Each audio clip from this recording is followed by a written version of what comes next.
నమస్తే, welcome to of the record.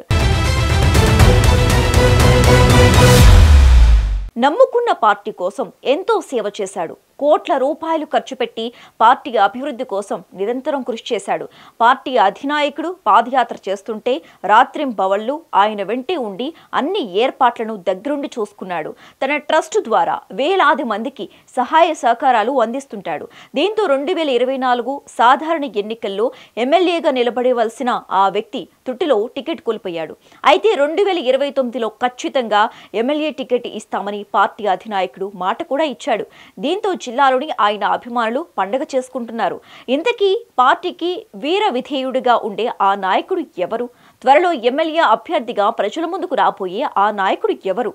తెలుసుకోవాలంటే let's watch the story.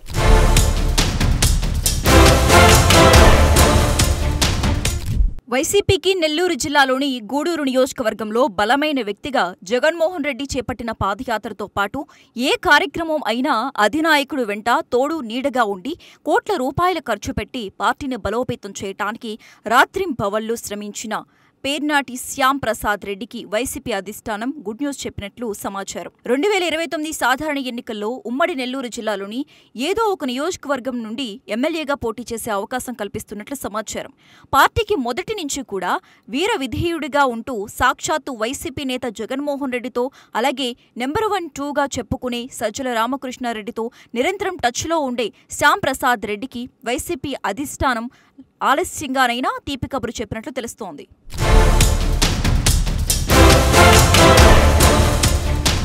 Jaganmohan Reddy రాష్ట్ర వ్యాప్తంగా ఏ కార్యక్రమం మొదలుపెట్టినా అది గూడూరు నియోజకవర్గంలో సక్సెస్ కావటానికి పేర్నాటి శ్యామ్ ప్రసాద్ రెడ్డి తీవ్రంగా కష్టపడ్డారు. అలాగే పేర్నాటి చారిటబుల్ ట్రస్ట్ అనే సంస్థ ఏర్పాటు చేసి లెక్కలేనంత మందికి ఆయన సహాయ సహకారాలు అందిస్తున్నారు. కరోనా మహమ్మారి లాంటి రోజులలో కూడా ఆయన ఏకంగా రాష్ట్రం మొత్తం సేవా కార్యక్రమాలు చేస్తూ మద్రాసుకు కూడా తన వంతు సహాయ సహకారాలు అందజేశారు.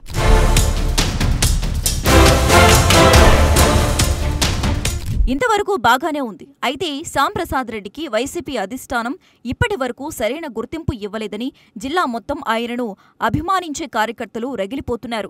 వైసీపీ అధిష్టానం ఇటీవల నెల్లూరు జిల్లాలో చేపట్టిన సర్వేలో పార్టీకి వీర విధేయుడిగా ఉండే వ్యక్తులలో, అలాగే ఖచ్చితంగా గెలిచే నాయకులలో పేర్నాటి శ్యామ్ ప్రసాద్ రెడ్డికి బాగా అనుకూలంగా ఉంది.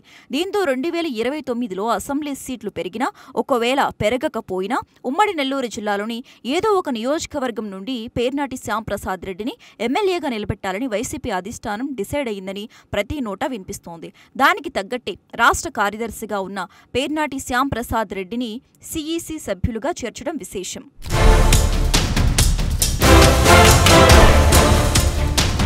అడిగిన వారికి లేదనకుండా ఖచ్చితంగా తనవంతు సహాయ సహకారాలు అందించే శ్యామ్ ప్రసాద్ రెడ్డి లాంటి గొప్ప వ్యక్తికి వైసీపీ కేంద్ర కమిటీలో స్థానం కల్పించి వైసీపీ చాలా మంచి పని చేస్తుందని జిల్లా ప్రజలు హర్షం వ్యక్తం చేస్తున్నారు.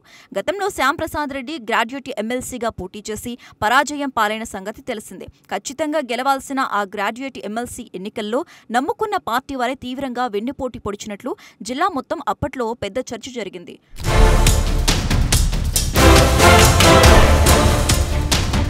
ఎంతో మంది వైసీపీ ముఖ్య లీడర్ని నమ్మిన వాళ్ల చేతికి కోట్ల రూపాయలు అప్పచెప్పినప్పటికీ శ్యామ్ ప్రసాద్ రెడ్డిని వెన్నుపోటు పొడిచారని వైసీపీ అధిష్టానానికి కూడా రిపోర్టులు వెళ్లినట్లు తెలుస్తోంది.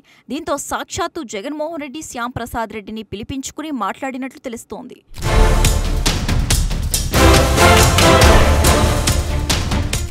ఏది ఏమైనా శ్యామ్ ప్రసాద్ రెడ్డి వైఎస్ఆర్ కాంగ్రెస్ పార్టీకి వీర విధేయుడిగా పార్టీకి మొదటి నుంచి తోడు నీడగా ఉంటూ కోట్లకు రూపాయలు ఖర్చు చేస్తూ జగన్మోహన్ రెడ్డి వెంట నడవటం అందరికీ తెలిసిందే.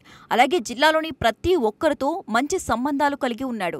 దీంతో ఆలస్యంగానైనా పేర్నాటి శ్యామ్ ప్రసాద్ రెడ్డికి 2029లో ఖచ్చితంగా ఉమ్మడి నెల్లూరు జిల్లాలోని ఏదో ఒక నియోజకవర్గం నుంచి ఎమ్మెల్యేగా పోటీ చేసే అవకాశం వైసీపీ అధినాయకుడు జగన్మోహన్ రెడ్డి కల్పిస్తున్నట్లు జోరుగా ప్రచారం అయితే జరుగుతోంది.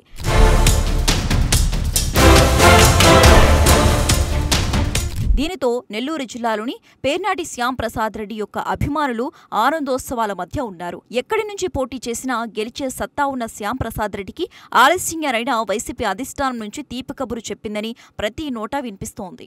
లెక్కలేనన్ని సేవా కార్యక్రమాలతో జిల్లా ప్రజలు మనసు దోచుకున్న శ్యాంప్రసాద్ రెడ్డి ఎక్కడి నుంచి పోటీ చేసినా భారీ మెజారిటీతో గెలవటం తథ్యమనిపిస్తోంది. మరి ఏం జరుగుతుందో తెలియాలి అంటే వేచి చూడాల్సిందే.